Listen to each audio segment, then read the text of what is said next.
Hello and welcome to Off the Shelf Reviews. I'm a big jerk. And I'm Gary. And today we're going to review and discuss World Gone Wild, which came out in 1987 from director Katzin. Iain, why don't you give us the synopsis for World Gone Wild? Well, the story follows the residents of Lost Wales. Lost Wales is the last society in a future destroyed by a nuclear war.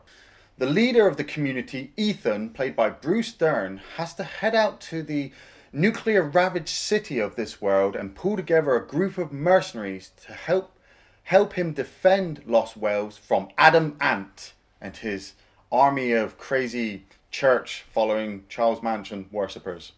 This is from director Katzin, who had done films like and TV shows like Mission Impossible from 1967. Okay. He worked with Steve McQueen in 1971 on Le Mans. Right. He also directed Miami Vice in 1984. This isn't getting better. Can you give me something? Well, no. I mean, he's got quite a body of work behind him, and like 98% of the films and projects he's worked on I've not really seen or heard of, so I couldn't really comment. Right. Yet with this film, it's like a film that the film industry is trying to forget.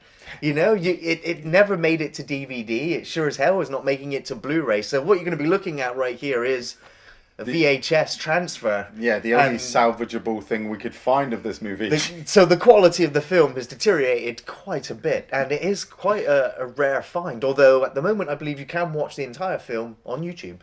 I'd never heard of this film. I'm surprised, really, because it's right up there with all of the other schlocky, silly, cheesy 80s apocalyptic movies that you could find stemming out of America. I love post-apocalyptic films. Yeah, we love some. Well, yeah. Once you start to get past the good ones, it all just becomes schlocky, cliched, stupid, badly written. I mean, the list is further going down. There are some really funny ones, but you have to sit through an hour and a half of shit before something funny happens, and you go, yeah, that's why I remember this film. And I'd been told about this film. It came up on our list, and I was just like, okay. So I wikied it as I normally did, and it comes up with like 4 lines of a plot, and I'm like, that's not a good sign. And then Gary's obviously saying, oh man, I can't find a good copy of this movie. You know, it's going to be really hard to review this film. And then he hands me a version of the film, and well, you probably noticed the top left corner of the film at the moment with the fuzzy screen, fuzzy little square. I don't know what that is. I think it must be blocking an advert. I have no idea. Maybe it was the channel it originally broadcast on? Yeah, but I apologise, because sometimes when people are stood in the background, this thing covers their face. But, you know, we've got a good starting lineup. We've got Dern playing Iain, the leader of the Lost Wales community. Dern, remember from Silent Running? The Burbs, yeah. The Hateful Eight. Brilliant actor. What the fuck was he doing in this? Never been able to quite really explain why that happens. Perhaps you're just as full of shit as I am. Really only one way to find that out, ain't there? Giving it some, credence, giving it some fucking backbone. Oh, definitely. He's also perhaps the best character in the film as well, as he is the best actor. He's the only... the only actor. Well, you've got Catherine Mary Stewart playing Angie, and she was, an 80s heartthrob. I remember her from The Last Starfighter. Yeah. Anything else? Yeah, that's what I got. I was like, hey, it's the girl from Last Starfighter. Was it Flight of the Comet? Flight of the Comet? Flight of the Conchords? No. Flight of the Navigator? No. There was a Comet film that she was in. But you start off with his opening monologue, Dern, talking about the post-apocalyptic future that we're in. It's 2087, and the world is being ravaged by nuclear wars that happened 70-odd years ago.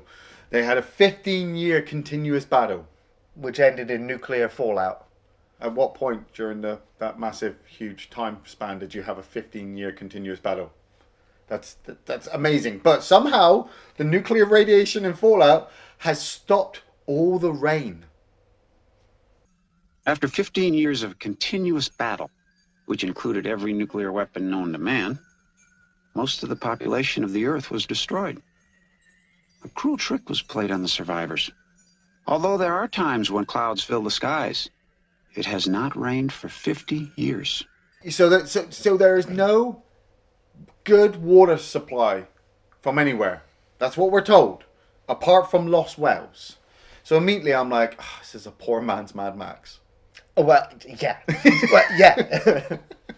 But they tried. I mean, well, I say tried. I'm trying to justify enjoying this film. And I know what a lot of people are going to say, Gary. They're going to fucking jump on it and say, how do you fucking enjoy this piece of shit when you couldn't enjoy Hellraiser Judgment? And I apologize, because something I realized while watching World Gone Wild is that low budget does work if it's done well and the story is stupid enough to keep the film enjoyable. Hellraiser Judgment suffered from that because the story didn't connect with the low budget special effects and didn't make any sense in the Hellraiser Judgment. With World Gone Wild, it does make sense. This whole world is absolutely stupidly wild. Well, that's one way of putting it. These people were farming. Oh, look, hey, we're all having a good time here. We've lived out here for how long? How long have you lived out in this post-apocalyptic wasteland? Well, at least 60 years, I guess. At least. Well, Ethan's been there for fucking ages. Yeah. They've built up this community and never once had visitors. It's strange. That is very strange. Because when Adam Ant, playing Derek Abernathy, turns up in his helicopter, being dragged by a tank, a small APC transport tank, and his army of white suit wearing churchgoers, everybody's so excited to see him. Yeah, because it's an outsider. They're like, God, more people are alive out there. Yay! Welcome! Hi, I'm Paul. And Paul gets shot in the face. I'm Paul. I'd like to welcome you to Lost Wells. We have room for you to rest, food if you're hungry, and water for your thirst.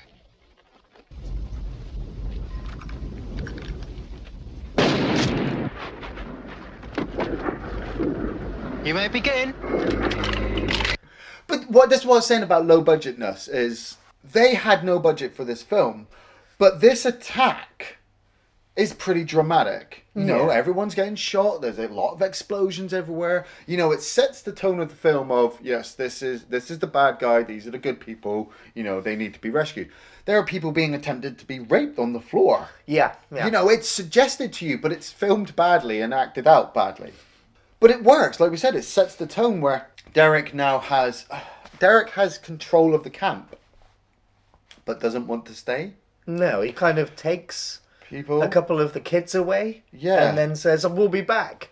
Like, why? Why not just finish them off now? Take the town. Take the water. Take the water. That's what we're. But Ethan kind of just wanders onto shot, and I got confused later on in the film if Ethan was even alive or not, because his character goes in such a swift change. He even says to Derek at this point, "Weird things follow me," after he's hooked up a hubcap and stabbed the guy in the throat. That was pretty good.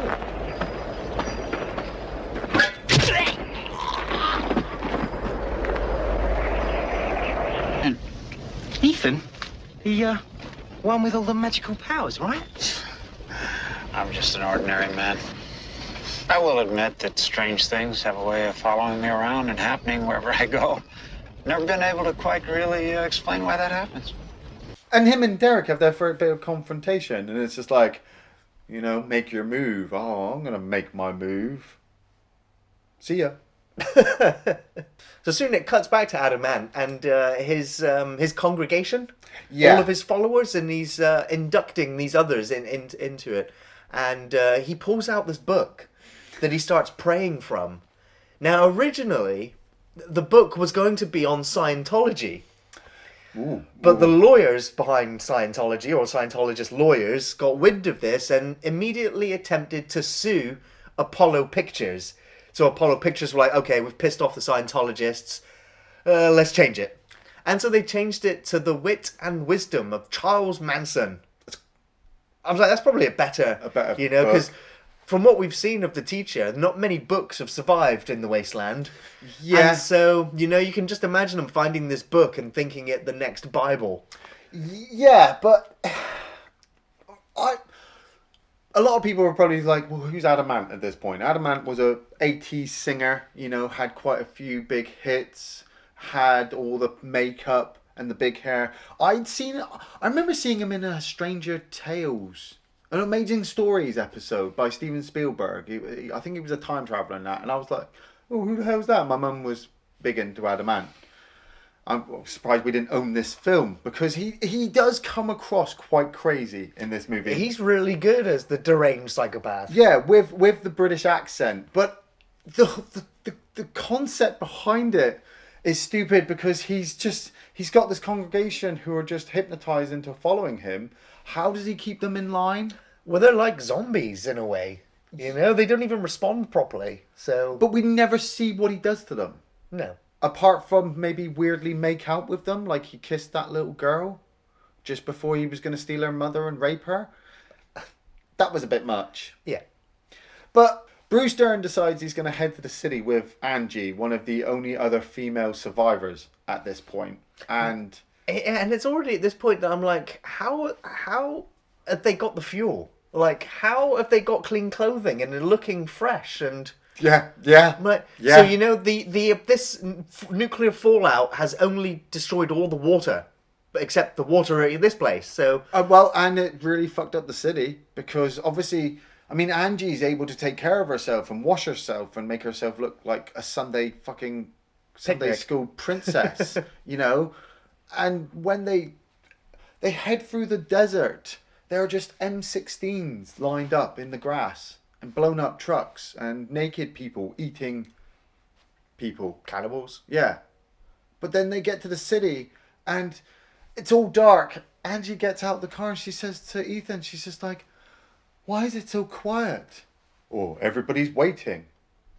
Ethan, waiting for what? A water truck drives around the corner playing its music. Selling water, and prostitutes and homeless people come out of the streets and just start chasing after it. They're not even crazed. They're just back just in a actors. rush. Yeah. Hey, water. So, I mean, They've got this system where they hand out jars of water for water coupons. what? Who's printing out the coupons? What? Where's this water come from? Who set this up? Why are they doing it? What do they get out of the coupons? But weirdly enough, like I said, with the whole, you know, HRJ segment, it kind of works in this movie because we're in a world gone wild. Look what can happen. You know, scantily clad women are just walking up and handing over pieces of paper. That whole sequence with the woman and the baby. Oh my God. I tried not to laugh. But it's like, we've got no coupons. Why? What did you have to do for the coupons that meant you couldn't get any coupons? My wife's going to die. Let's have a look at the baby. It's not good enough. And he keeps talking to the guy who's handing out the water. Whoa. Make sure you do your job, asshole. Yes, sir, boss. Kid like that, dead. A little water might help him, boss. Who asked you, asshole? No coupons, no water. You got it, boss. This is where the film, for me, would start to take a Seven Samurai, Magnificent Seven approach to the story. Absolutely, yeah. You know, a small town is under attack and they go off and recruit ragtag bunch of heroes to come and defend the town. But the weird thing was, I only thought it was one guy. Because we've got George, played by Michael Parr, and he turns up in the middle of the water selling sequence and starts blowing away these other guys who are evil. I don't know if they're evil or they're government workers. Who are they? We don't know. He just kills them all. And I'm thinking, oh right, they've got their Mad Max now. They're going to take him back and he'll kill everybody with like 2 bullets in a bucket. And instead they're like, no, we need a bigger team. So the biker who's just robbed the old man, we're going to hire him. Really? He's just tried to kill you, George. Why would you hire him? Wow. That's the perfect reason. For water, because this man wants water. Okay, right. Then he goes to get a cowboy. I just called him the cowboy. I know he had a name, but he was just a cowboy. But he was the fake cowboy? He was a really bad cowboy. Because he fires blanks? And his partner, Nitro, who is a 6-foot black man in a purple leotard. It was that purple leotard. And the fact that he stays in that purple leotard the rest of the movie. The rest of the movie. Why? And they've now got their little ragtag crew, and I'm like, okay, so it's a really bad Seven Samurai. I only recently just watched Seven Samurai. Oh my god, this movie just fucking pushes it so far. But now they where the fuck was that garage? Because they stop, they decide to head back to the town, but they've got to get the car ready. And Bruce Dern walks among the crew. You know, hey, you look good and got you. I'm like, where the fuck is this place? This place looks cleaner than your home. You should move in here. They head back through the desert, and luckily they pick up all those M16s and all the ammo that were left by the army after their 15-year-long war that they had just outside Lost Wales'. Nobody ever came across it. Nobody's ever picked it up. Not even the cannibals that live out in the wasteland. Where's fucking Derek getting all of his ammo from? He's got fucking tanks and Where's shit. the big city getting its water from? And Angie, who has never left the town, obviously, decides that she's going to wander around the wasteland and come across 10 Watt and his cannibal friends. George saves her, and if you haven't realised at this moment, George and Angie will be getting together because he's the hero. He convinces 10 Watt to join them because they need their Dirty Dozen. They need their Magnificent Seven. And they all go to get back in the car, and those cannibals start running at them. Naked cannibal sequence. You guys want a top 5 suggestion? We're out of here right now.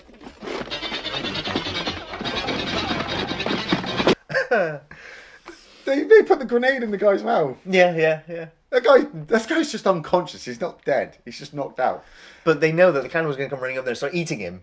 How did they know that? They know that they're cannibals, and they're going to eat anything that's freshly killed, or you're not able to escape them. They have just picked up like 40 fucking M16s, and God knows how much ammo. They could easily wipe out all these cannibals.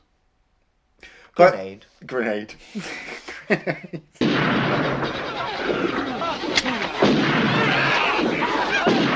Bon appetit.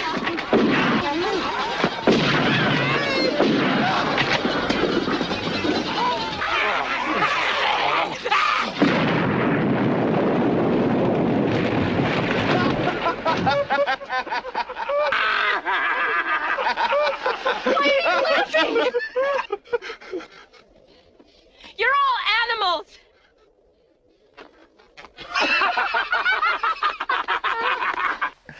And they head back to camp and start defending the place. I've got to bring it up now. Okay. George's magical mustache. Oh, yeah. George, our character, I'm going to show you these shots now. Throughout the movie leading up to going back to Lost Wales, has no sideburns and barely any hair on his lip and nose that you would constitute a mustache. They then build Lost Wales and get it all defendable and take apart a bunch of people's homes, and there are periodic scenes of a bit of a montage where they're helping everybody defend the place. I just love that family watching their car, which is their home, just get uplifted and just chucked onto this wall of cars. Like, and the fact that George says to them, you can take a hubcap and just sharpen the edges and it becomes a deadly weapon. And I'm like, so these people are completely unarmed. Right. Completely. There's no defense. But we already saw a bunch of people get killed at the beginning. So I'm wondering how many people are left. Lots. If you're wondering, lots of people are still left. George has still not grown any hair around his face until he's asked by Angie to go and speak to Ethan. And when he walks into Ethan's apartment, he has 2 full-blown massive sideburns and a goatee and a bit of hair on his chin. How do I even... How? If that had been in Hellraiser Judgment, I'd have loved that. Well, you would have just hated on it even more. You would have torn it another one. I don't know if that should be like a thing in films now, just to throw people off, that one of the characters should just grow sideburns. At least it's not as bad as the Tash from Sleepaway Camp. Oh, yeah. Yeah, it's still not as good as the guy's mustache from Prince of Darkness. That was still pretty good. Yeah. But Ethan convinces George to drink from this cup. And George says, well, this is horrible. And I'm like, Ethan has already stated that he is always high. Hold it. She's just had a touch of reality. That's why I spend so little time there. I live in the land of the mushroom. Yeah. He's always eating mushrooms. He's always smoking weed. He's always just on another level, which started to make me question if he was actually real or not. Because this whole film was just his stoner dream. Yeah. And George, after finishing the cup, goes on this bit of a hallucination, fucking acid magic mushroom trip. The film wasn't weird enough. We needed this.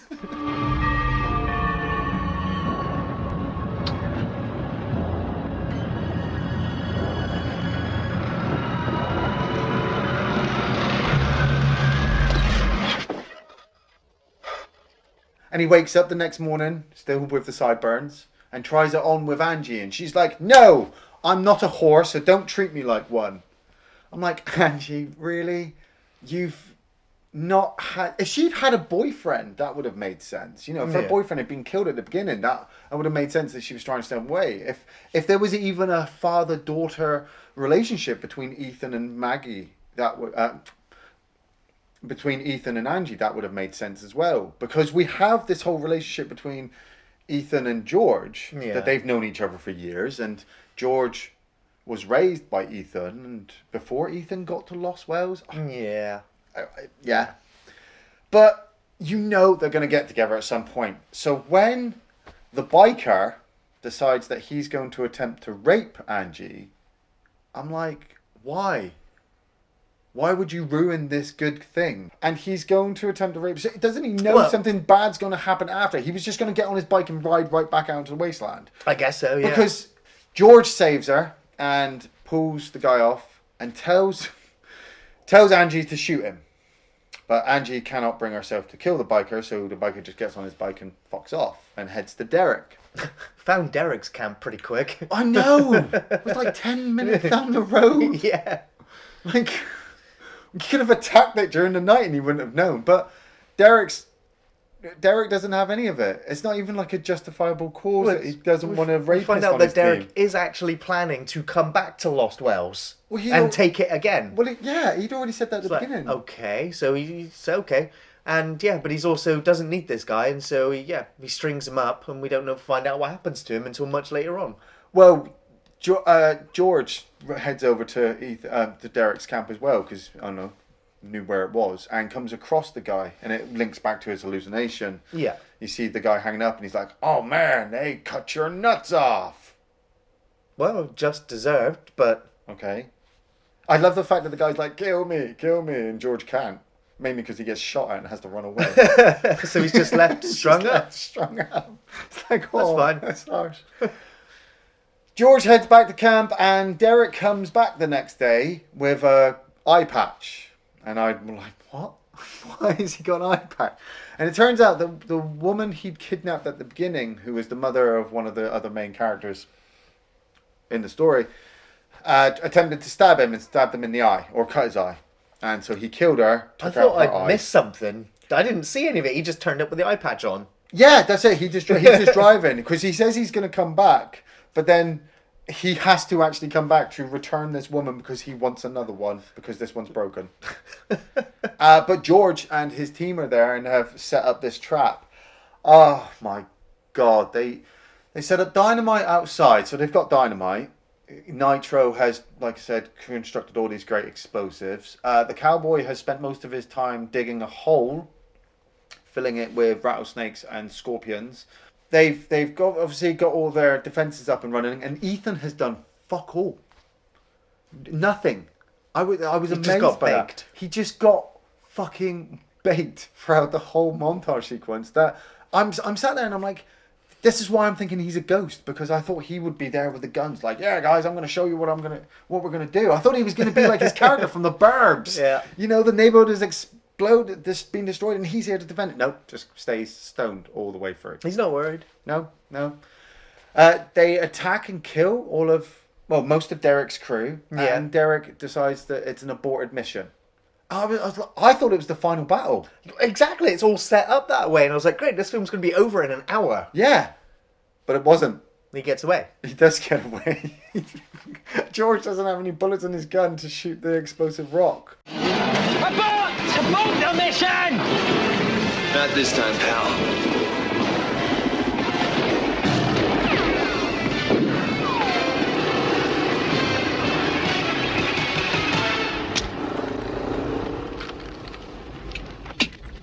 Pathetic.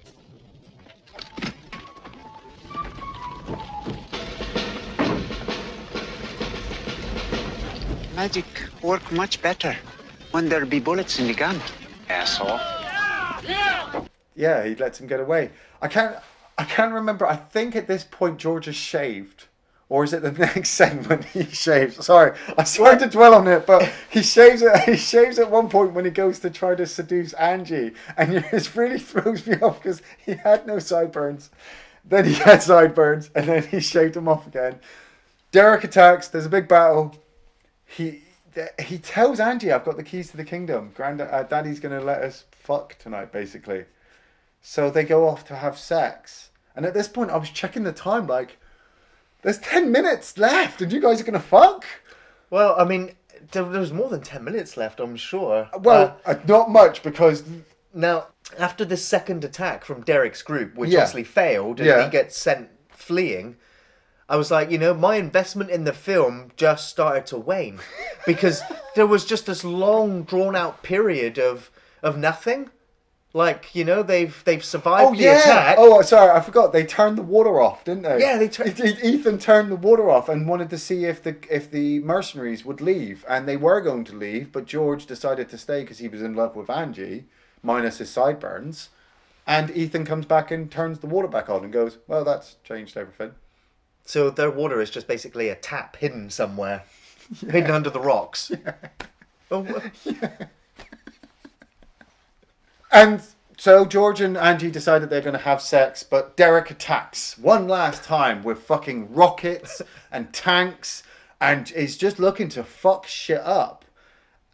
The defenders hold him off, and it comes down to a final battle between George and Derek. Now, I was very surprised at this, because George basically gets his fucking head kicked in. He just cannot defend himself, and everybody is getting beaten up, and it looks like the end of the camp until the cowboy has got two of Derek's cronies drunk, decides that, well, fuck this, I'm going to cause a distraction by blowing up the distillery. I'm going to set fire to some of this alcohol and throw it on one guy, stab the other guy in the neck, which... That was cool. It was cool. It was so low budget, and we've gone through a lot of shit with this movie that worked. But then he had so much time to get away. I didn't understand that when the distillery exploded, he had to set himself on fire to hug Derek. Well, maybe redemption in his way. Yeah, in his own way. While that's all happening, though, I was very confused because Ethan has set fire to something. You don't know what it is. I didn't know if it was the American flag or if it was going to be a scarecrow. Maybe it would be a rocket. I even at one point thought it was going to be a hot air balloon, simply because halfway through the final battle, he has a goodbye speech with George. As Bogart said to Bergman, we'll always have Paris.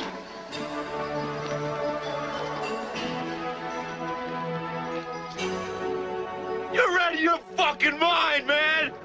You'll never make heaven!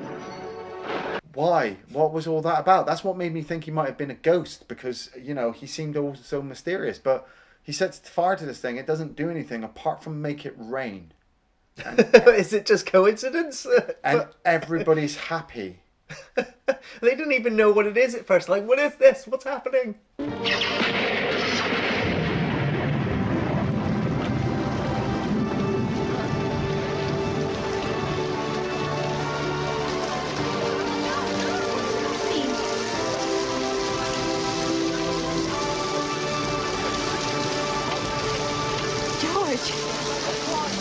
What is this? I think it's rain. It's rain. It's rain.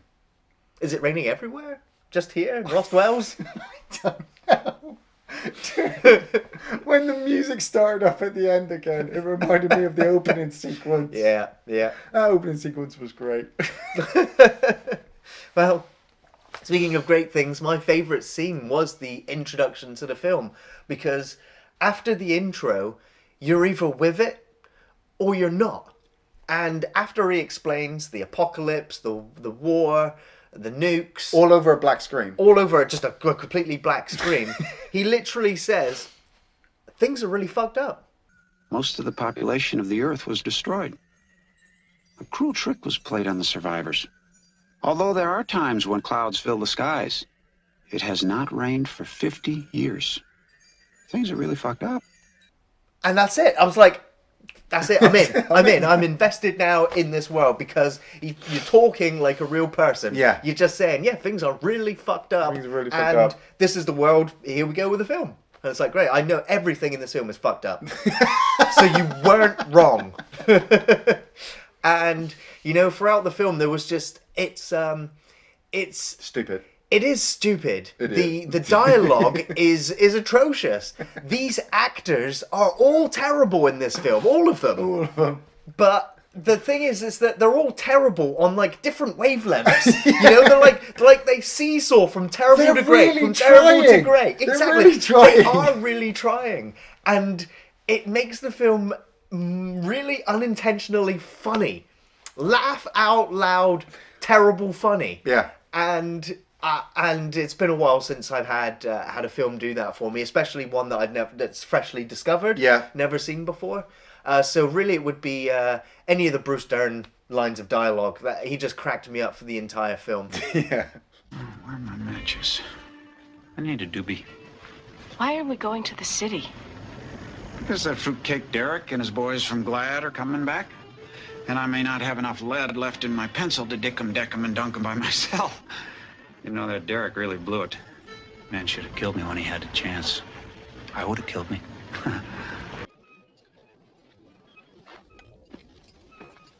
These are not the bad men! These are our bad men! They'll be along before you know it, Ethan. You better whip up some magic fast. You're gonna be my magic George! If I've got one other favourite sequence, it's when they're in Angie's sort of cabin. Okay. And he notices that she's got a picture of Steve McQueen. Oh, with the sideburns. Oh, with the sideburns, Yeah. on the wall. And he's like, who is that? She's like, oh, that's my husband. Well, actually, no, not really. I don't know who he is, but I like the picture. And I could only think, and that's because the director worked with Steve McQueen on Le Mans. And of course, this is a sort of a homage to the Magnificent Seven. Yeah. My favourite scenes are so many to pick from in this stupid film. I really like the opening sequence with Bruce Dern throwing that hubcap in the guy's throat. We'd had this whole battle sequence which was really low budget, which I was getting behind, and then that sequence, and I'm like, holy shit, got blood in this. Okay, go a bit more. Bruce Dern is very impressive in this film. I've always been a big Bruce Dern fan, and I'm glad to see that he's that good, even in shit. Yeah. You know, you can watch Silent Running, you can watch The Burbs, you can watch any of his movies, and he is great. Even when he's sat in a chair, he does a line of dialogue while sucking in smoke from a joint. That's fucking awesome. You know? You're gonna be my magic George! Who wants water? If you don't have those coupons, you ain't getting no water. That just kind of sets up that the city is as fucked up as the outside world. But it's not. It kind of takes me back to Escape from New York, just worse. Yeah. Just worse. Those guys have got the gas masks on. What are they wearing gas masks from? You know, who do they work for? Who knows? The grenade sequence with the cannibals. The guy that played Tenwa, I was bugging. It was bugging me who the fuck he was, and then I remembered he was the hitman from Naked Gun 2. So then I found out who he was and realized he'd been in a load of old westerns with Clint Eastwood and other people like that. And I was just like, wow, you have found yourself out in the middle of the fucking wasteland. And he's got some really good dialogue as well.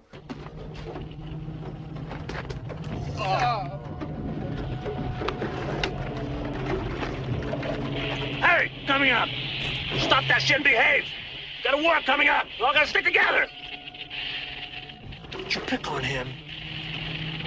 The sequences with Derek were just as messed up, but I really liked that last battle sequence. He was a really good bad guy, actually. He was. You know, he's such a bad guy. He even gets a last name. And it's just the fact that the whole final battle sequence, he could win. At any point, he could win. He could have wiped out this town so easily in the first 10 minutes, but he doesn't need to. He doesn't want that. He just... What does he want? Some more cult members? Yeah, who cares? It's Derek Abernathy. If you're going to remember a name in the future, you know, you're not going to remember Lord Humongous. Who the fuck's Lord Humongous? Derek Abernathy. Oh, my name's Derek Abernathy, by the way. I come from the north, and I have a dream. And it's clear, so clear, it precedes the dawn. A place where man's affinity with man survives. And that survival is pleasure. There's a lot of reasons to recommend this film, and a lot of reasons to not. You know, if you've watched this review, you know if you're the kind of person that's actually going to really enjoy this film, because it is really poor quality. It is super low budget. It is daft and it is silly. The film is filled to the brim with oddball characters, but you know, it's a nuclear wasteland. It's about survival and bizarre cults. Shut up, Gary. And so if you wander out into that wasteland, you might just find yourself a copy of World Gone Wild. And you will watch it and you will laugh.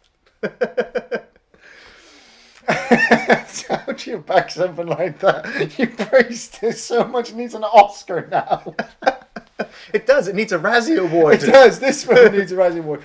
I recommend this movie. It's one of, like I said, it's one of those silly 80s post-apocalyptic future movies. It needs guilty pleasure written on the cover. Yeah, it should be released on DVD or well, not Blu-ray because it'll probably destroy the fucking the framework.